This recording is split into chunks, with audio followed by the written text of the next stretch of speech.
Hello, my name is Ian. I'm here today to teach you a few things about how a juvenile trial works. The state of Oklahoma thinks that you did something that would be considered a crime if you were an adult. Now, this could be a very scary and overwhelming process, so that's why we've created this video to help you out during the trial. We will cover a lot of material today, so if you have any questions, feel free to ask the video facilitator. The video facilitator will also provide worksheets for you to complete to make sure that you understand everything that's going on in the video today. First, let me introduce you to all the people you will see during your trials, starting with the judge. The judge is a neutral party, enforces the rules of the courtroom and the law, and they get to decide what evidence the jury should be allowed to hear and make sure that the trial is fair. Judge Hittle, can you tell us more about your role? Sure. The role of a judge is more complicated than what you see in a courtroom. There's an awful lot of work that goes on behind the courtroom doors and chambers. However, for your purposes, I'll just talk about what happens in the courtroom. You can think of the role of a judge in a trial as being similar to a traffic cop directing traffic at a busy intersection with cars coming from all four directions. That cop has to direct one car at a time across the intersection. In a way, that's what a judge does. With a courtroom full of people that need to be heard, the judge is in charge of what order those people may speak. Being in a courtroom is different than being in your living room having a conversation with your family, in that everything that's said in a courtroom is directed to the judge alone, not each other. The lawyers don't speak to each other, the participants don't, the counselors don't, the respondents don't, unless there's permission of the judge. Now, this is in a trial setting.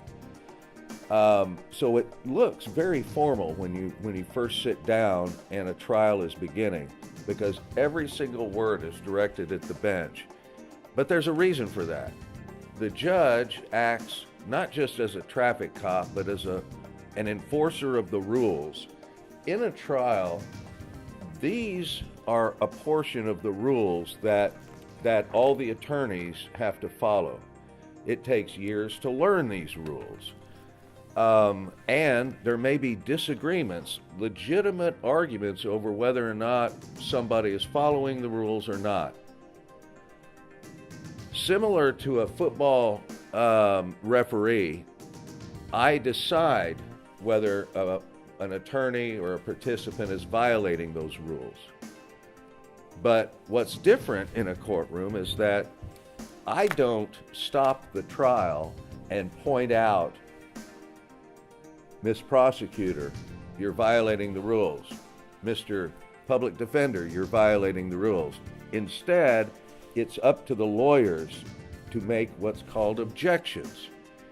If they make an objection and say the rules are not being followed, then I have to rule on those and give my opinion as to whether or not they are or not being followed.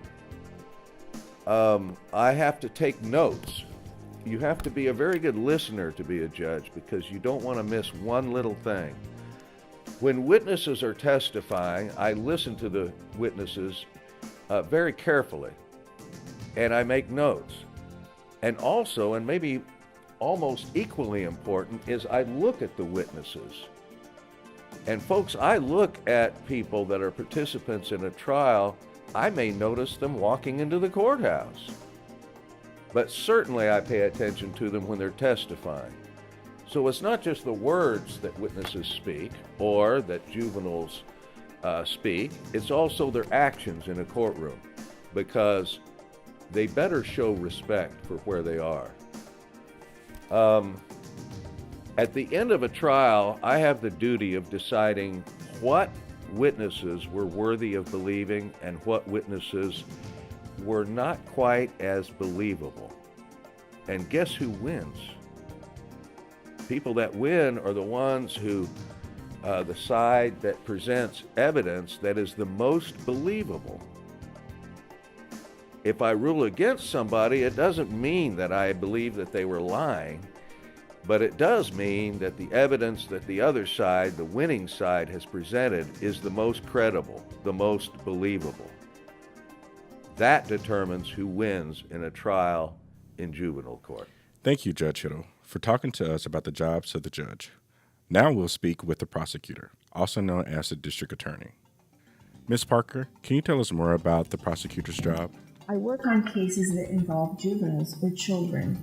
In my job, I read lots of police reports, and I evaluate those police reports to see if there's evidence to establish that a crime was committed by a child.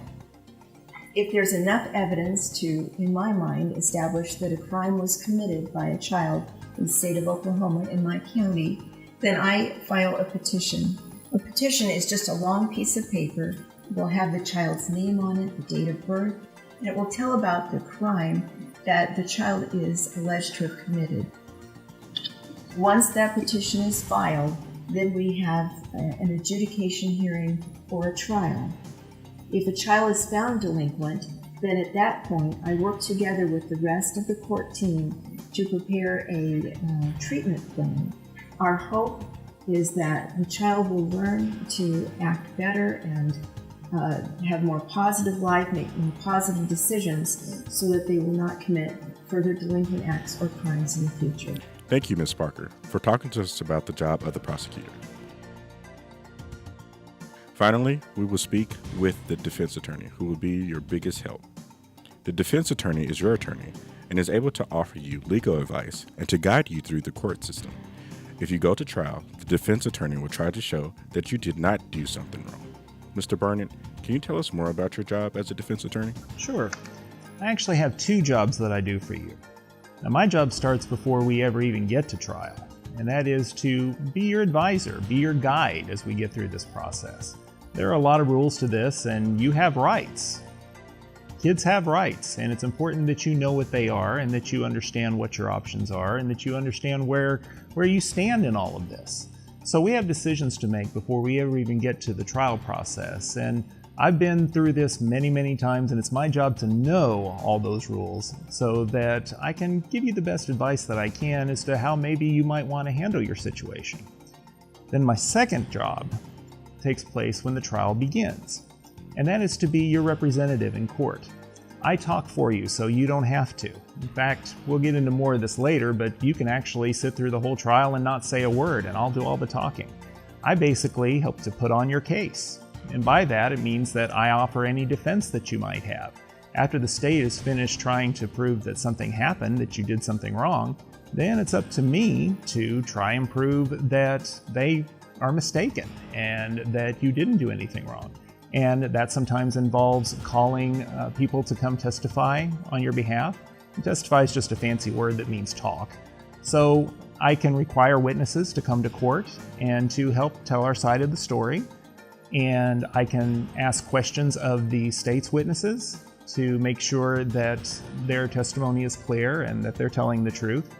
And I can also help to put your side of the story in a way that, number one, the court or the jury can consider, but also in a way that follows all those rules. So I have two jobs overall, and we start early on. So by the time we get to the trial portion, you and I will probably have talked a lot. Thank you, Mr. Burnett. Thank you for talking with us about the jobs of the defense attorney. Those are the major players, but here are some other people you may see in the courtroom. I'm a bailiff. The bailiff makes sure that everyone behaves in court. I obey the judge and keep order in the courtroom. You should stand up when I say all rise. The bailiff, deputy, intake counselor, or detention officer will take you in and out of the courtroom if you are in detention. I am the court reporter. I keep a record of everything that is said during the trial. I am a court clerk. The court clerk helps the judge keep track of paperwork in your case. You will see me sitting near the judge and handing things to the judge in your case. We are the members of the jury. A jury is a group of people from your city or county who listen to the evidence, basically all of the facts, and give a verdict as to whether you did it or did not do it. The jury decides whether you are guilty or not guilty of the delinquent act. or the charge. You may have seen 12-person juries on television shows, but your case will have a 6-person jury because that is the law of juvenile court. Besides these people, one or both of your parents or your guardian has to be there to listen. There's also a chance that other people may be in the room. Just ignore them. Now, your facilitator may want you to do a worksheet to make sure you understand about all of the people who may be in the courtroom. Let's move on to the most important person in the room, you. Since your defense attorney is the one who will be by your side through this whole thing, they are going to explain to you what your jobs are when you go to court. Let's talk for a moment about what you're going to wear. Now, what you wear says something about you, so you want to make sure that what you're saying is what you want to say. And that means that you should dress appropriately. By appropriately, I mean basically wear something as if you were going to be having your picture taken at school. Don't wear something that has offensive writing on it. And by offensive writing, I mean that if your friends think your shirt is funny, don't wear it. Don't wear something that exposes too much skin, especially if you have piercings or tattoos that the judge might find objectionable. And lastly, do not wear gang colors. Now, if you show up for court and the court comments that maybe you're wearing something you shouldn't, never wear that to court again. But bottom line is wear something clean, wear something that is presentable, and you'll be fine. Now, let's look at 2 examples of outfits and see if you can tell which is better to wear for court. Here is Allison. She is wearing a long sleeve shirt and pair of pants. And here's Sophie. As you can see, Allison looks more put together and like she is ready to take her case seriously. Sophie, on the other hand, does not look like she cares about her hearing and is wearing clothes that may offend or disrespect some people in the courtroom. Wearing the wrong clothes could harm your case. Now, let's talk about how to act in court and during your trial.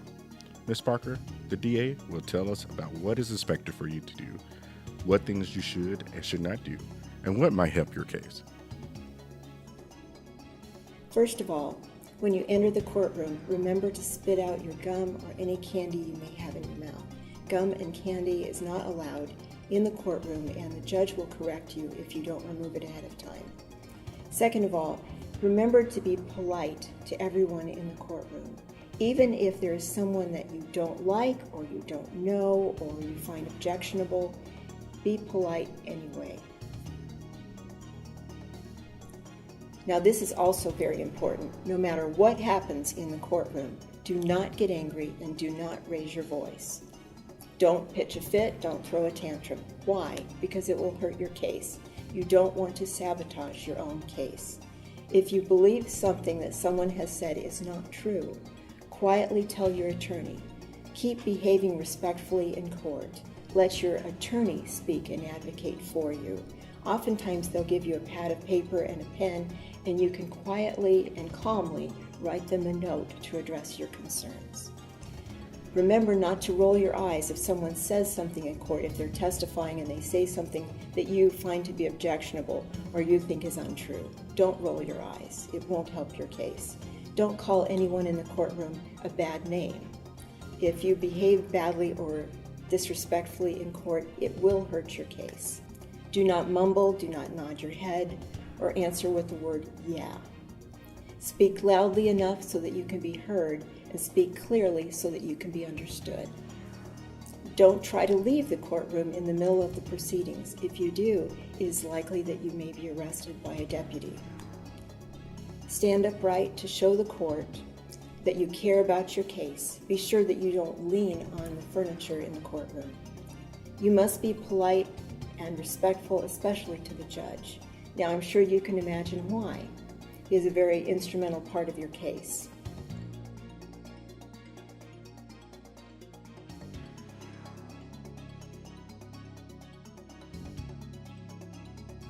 Your body language while you're in the courtroom is very important.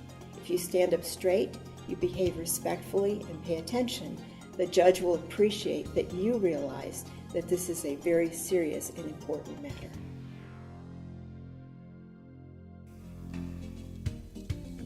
Watch how Allison acts. Now watch how Sophie acts.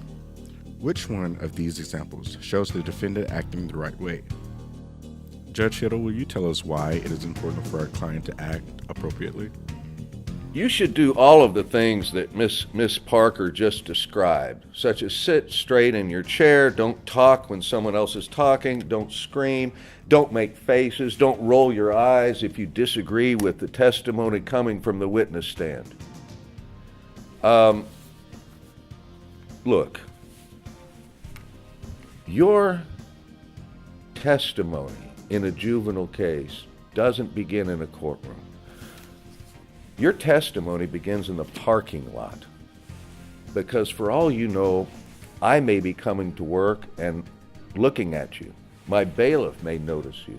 If you are disrespectful to the deputies at the door of the courthouse, or if you're disrespectful to your mother and cause a scene in the parking lot, it's kind of hard to get it out of a judge's mind. When you end up in court, it's terribly important to be respectful. And here's why. Let's get down to the brass tacks. You're in juvenile court because you have done something that has indicated a lack of respect, either to your mother, to a police officer, to a clerk at a grocery store, to the owners of a grocery store, whatever, or disrespect for the rules of society. If that's what you're accused of doing, the crime that you're accused of committing, and then you come into a courtroom and you show disrespect in a courtroom, why on earth would I think that arrest or you being brought into court has changed you for the better? I won't. That's why it's so terribly important to be respectful in court. If you have committed or being accused of committing an act that was disrespectful to society's rules or to your parents' rules, you better follow the rules here to show that you've learned something. I want to see, when I see a juvenile walk into my court, I want to see one that is respectful, that dresses in a respectful way, which indicates to me that that juvenile did learn something by having a petition filed against him or her, and is likely to follow the rules of probation. If the behavior of a juvenile in court is not respectful, it won't be while on probation. You need to show the court some things. You need to show the court that you can follow the rules of society by your behavior in court. Show the court that you respect those rules, especially court rules. Show the court that you've learned by your mistake. Show the court that you will respect the rules of the family, community, police, school. If that's shown, your case will go much better and your probation will be much shorter, because that's the goal.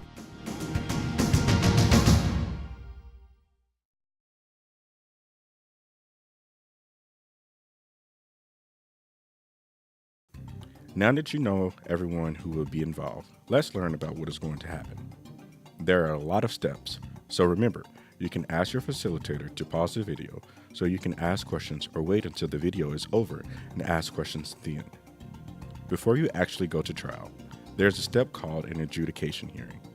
This is basically everything that happens before the trial and is very important to your case. Okay, so the next court date is not actually going to be a trial. Rather, it's what's called an adjudication hearing. And that's the hearing where we tell the judge how we want to proceed in handling your case. Now, you'll already have met with your attorney to talk about these options, so don't worry, you'll be ready. But I'm going to go over them very briefly for you. Now, the first question you're going to ask yourself is, do I want to have a trial or not? And again, that's something that your attorney can help you decide. But if you do want to have a trial, there's only two kinds. There's your judge trial, it's also called a bench trial, or a jury trial. Now, the only difference between the two is who watches the trial and decides whether or not the state has proven their case or not.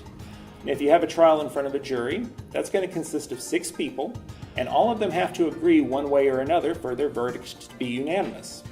And when I say verdict, I'm basically just saying an opinion. If we decide that we don't want to have a trial, then our question is, okay, do we want to enter what's called a stipulation or a no contest plea? A stipulation is just a fancy word that says, yeah, the petition's true, I did it, and you want to go ahead and move on.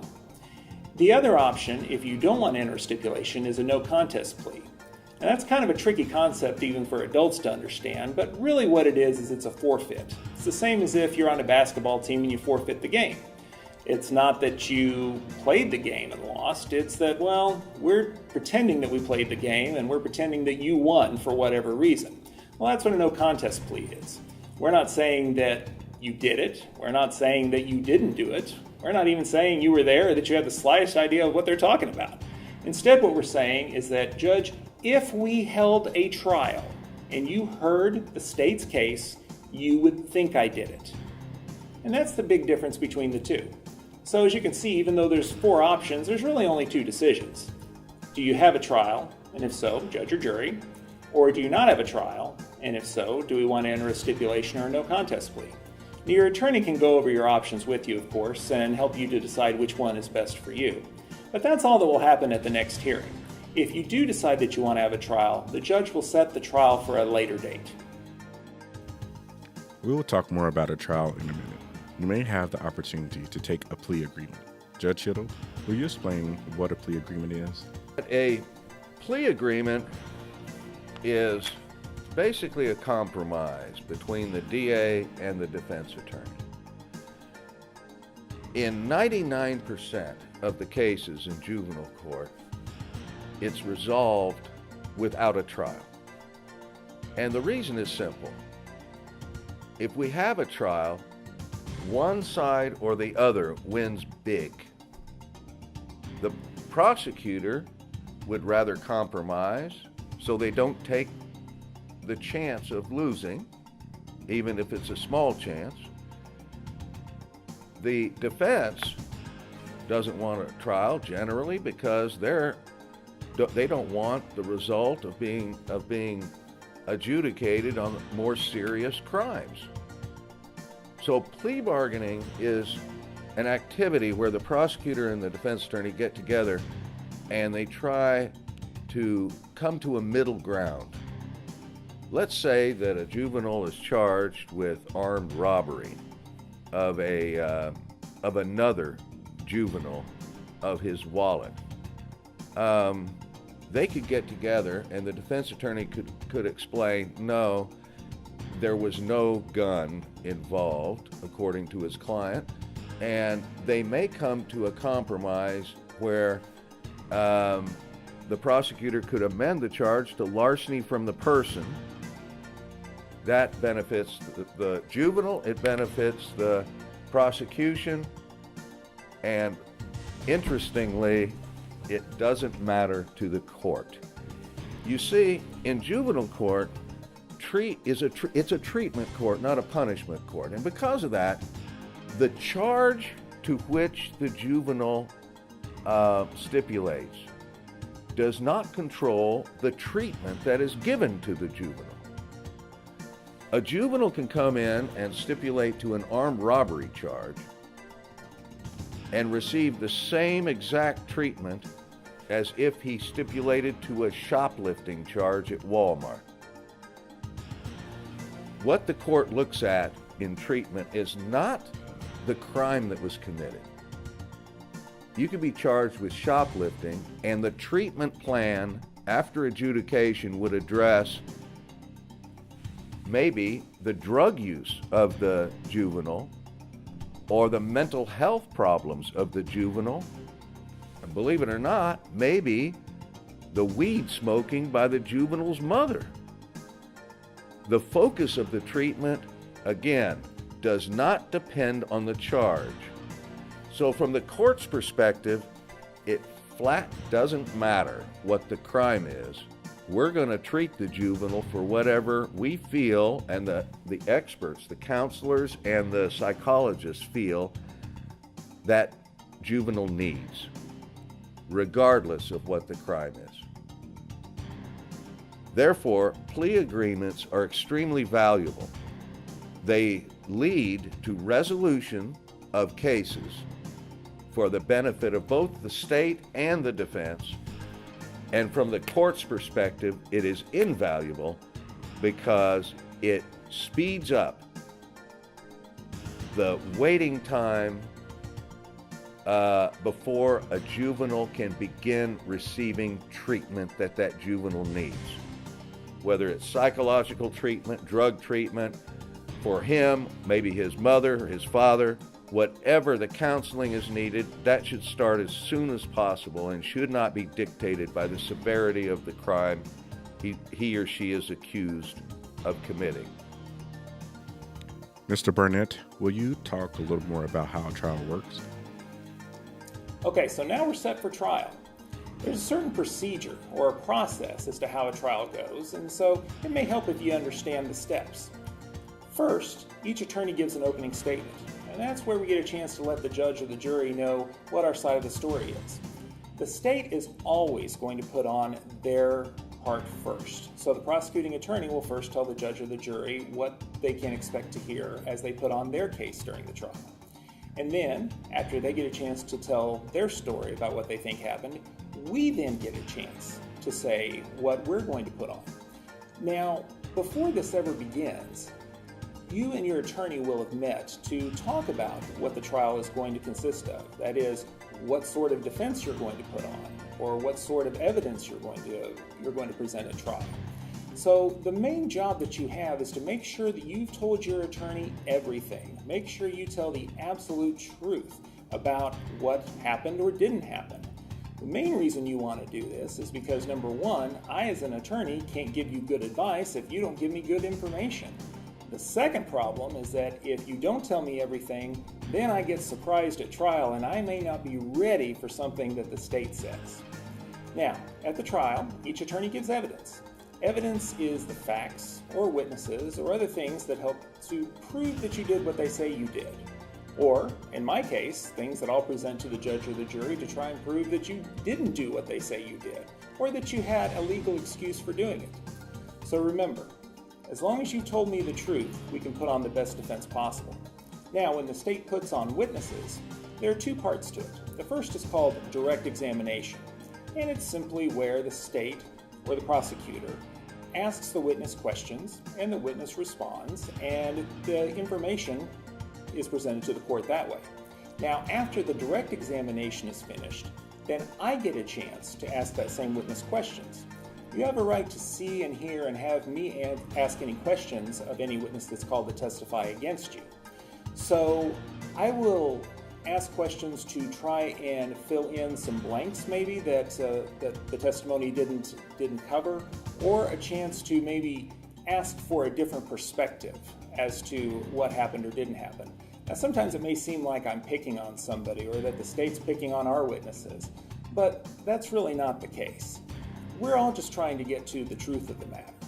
Now that you have heard about the different parts of a trial, let's go through an example. Let's say Allison was caught stealing makeup from the store and was caught on videotape picking up makeup and putting it in her pocket.